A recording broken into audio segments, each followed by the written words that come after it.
Capítulo 2 do livro Vitória no Deserto, de John Bevere. A definição de deserto.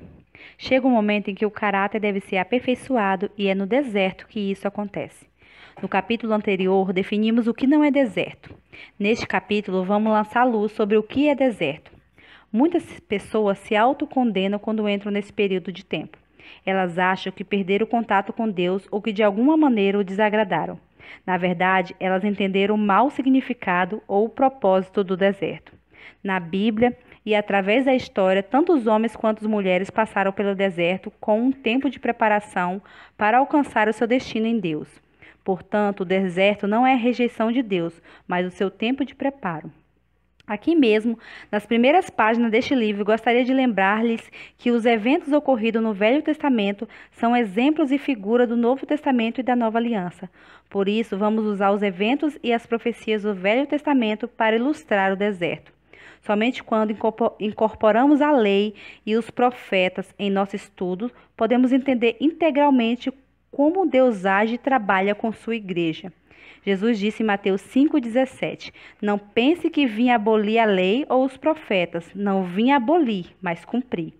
O Espírito Santo lança luz sobre as Escrituras, revelando os mistérios do Antigo Testamento que foram ocultados em Cristo.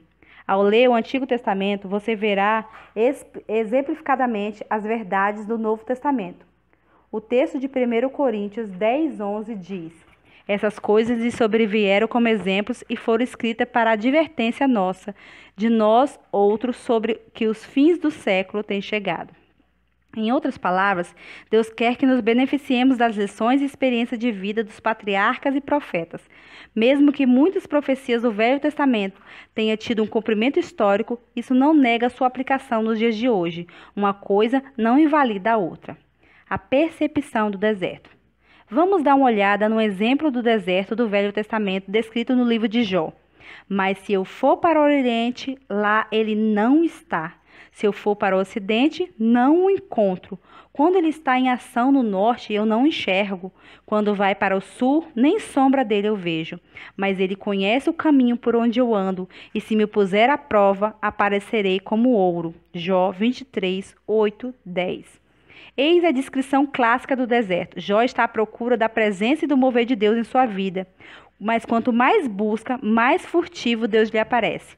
No entanto, Deus está trabalhando a favor de Jó e sabe exatamente o que está acontecendo com ele. Portanto, só porque a presença de Deus não está sendo prontamente notada, não significa que ele não esteja ali, de fato, operando em nossa vida.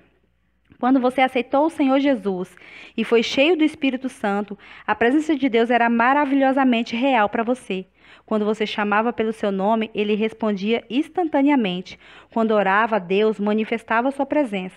Como um recém-nascido em família, você recebia a atenção que normalmente é dada a um bebê.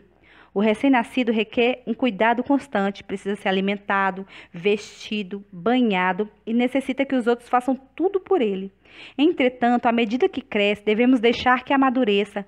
Quando o nosso filho mais velho começou a se alimentar sozinho, parecia frustrado por não ter a mesma rapidez ou eficiência da mãe em levar a colher à boca. Ele agora tinha que lutar para conseguir o alimento que antes chegava com tanta facilidade à sua boca. Seria muito mais fácil para todos nós se continuássemos a alimentá-lo, ao invés de deixarmos que o fizesse sozinho. Contudo, se tivéssemos escolhido o caminho mais fácil, seu amadurecimento nesta área estaria grandemente comprometido. À medida que os bebês crescem, o nível de assistência que recebe é mudado para estimular seu crescimento e desenvolvimento. É assim que Deus faz conosco, a fim que possamos nos desenvolver e amadurecer espiritualmente. Quando estamos recém-nascidos espiritualmente, cheios do Espírito Santo durante algum tempo, Deus se manifesta vindo ao nosso encontro cada vez que chamamos. No entanto, para que possamos amadurecer, Ele permite que passemos por períodos nos quais Ele não responde instantaneamente assim que chamamos. Então chega um momento em que o caráter deve ser aperfeiçoado e é no deserto que isso acontece. É no deserto onde Deus parece estar quilômetros de distância e as suas promessas ainda estão mais longe ainda, porém Ele está à mão, porque prometeu que nunca nos deixaria e nunca nos abandonaria, em Hebreus 13, 5. O deserto é um período em que você tem a impressão que Deus está na direção contrária dos sonhos e das promessas que Ele fez. Você não vê nenhum crescimento ou desenvolvimento. De fato, até sente que está retrocedendo. A presença de Deus parece diminuir ao invés de aumentar. Você pode se sentir mal amado e até ignorado, mas você não está. O pão nosso de cada dia. No deserto, Deus dá o pão de cada dia e não a mudança de coisas. É um tempo que você recebe o que necessita física e materialmente, não o que quer. É um tempo que você vivencia o que precisa socialmente e não o que quer. Quando você está no deserto, Deus sabe o que você necessita espiritualmente e talvez não seja o que você acha que necessita. Nos Estados Unidos, chamamos isso de falta e dizemos: ter falta é coisa do diabo. O problema é que a nossa definição de necessidade e desejo difere da realidade. Chamamos nossos desejos de necessidade quando não é bem assim. A igreja americana ainda não aprendeu o que Paulo quis dizer em Filipenses 4, 11 a 13. Não estou dizendo isso porque esteja necessitado, pois aprendi a adaptar-me a qualquer circunstância. A estar contente, aprendi a adaptar-me a qualquer circunstância. A estar contente e satisfeito, de modo que não me sinto perturbado ou inquieto. Sei o que é passar necessidade e sei o que é ter fartura. Aprendi o segredo de viver contente em toda e qualquer situação, seja bem alimentado, seja com fome, tendo muito ou passando necessidade. Tudo posso naquele que me fortalece. Paulo aprendeu que na força de Cristo podia se contentar em tempos de sequidão, da mesma forma que quando vivíamos na abundância. Na igreja americana, ainda não aprendemos nenhum dos dois estados. O que vivemos na fartura não está mais contente do que os que passam na necessidade diária. Se não possuímos alguma coisa que achamos que seja nosso direito ter, dizemos que temos falta dela. Julgamos a fé das pessoas e a medida da sua espiritualidade pelo que possuem, quando deveríamos atentar para o seu caráter. Os filhos de Israel deixaram o Egito com muitas posses recolhidas dos egípcios, objetos de prata, de ouro, tecidos finos. Contudo, usaram os metais preciosos para fazer ídolos no deserto e, em seguida, se adornaram com roupas finas para dançar diante deles. Isso deixa claro que aquelas posses materiais não eram um indicativo de boa espiritualidade. De fato, fica provado o oposto. Apenas 2 membros do grupo original de Êxodo adquiriram um caráter necessário para entrar e possuir a terra prometida. Somente Josué e Caleb, por terem um espírito diferente, seguiram a Deus integralmente, em Números 14 e 24. Nosso sistema de valores está desvirtuado se medimos um ao outro pelo padrão das posses que temos e não pelo que somos. Por outro lado, muitas vezes, quando um cristão passa a ter abundância financeira ou galga uma posição de liderança ou influência, vê isso como se Deus lhe desse permissão para fazer o que quiser, comprar o que quer, gastar o dinheiro com seus próprios desejos, entre aspas, sua cobiça, ou usa sua posição de influência para benefício próprio.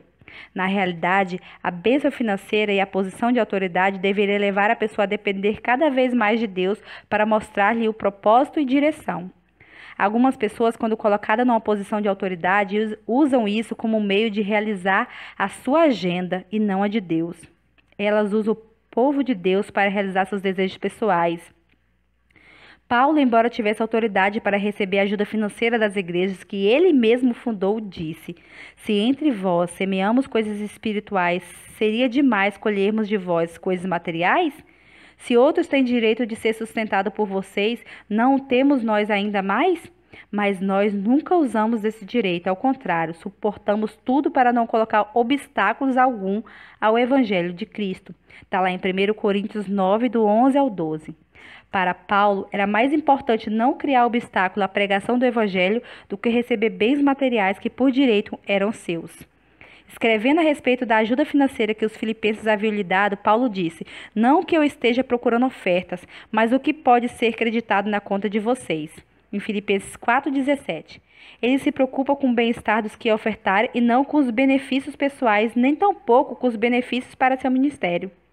Existem ainda outras pessoas que não aprenderam a viver com a unção, mas usam para juntar multidões e construir seu ministério. Sua motivação é tornarem conhecidas ou levantar grande soma de dinheiro. Seja qual for a motivação, se o foco não for o coração de Deus, isso redundará em destruição. O coração de Deus está voltado para o seu povo e não para a motivação egoísta do ministro. Por isso, somos assim admoestados em Filipenses 2, 3 ao 5.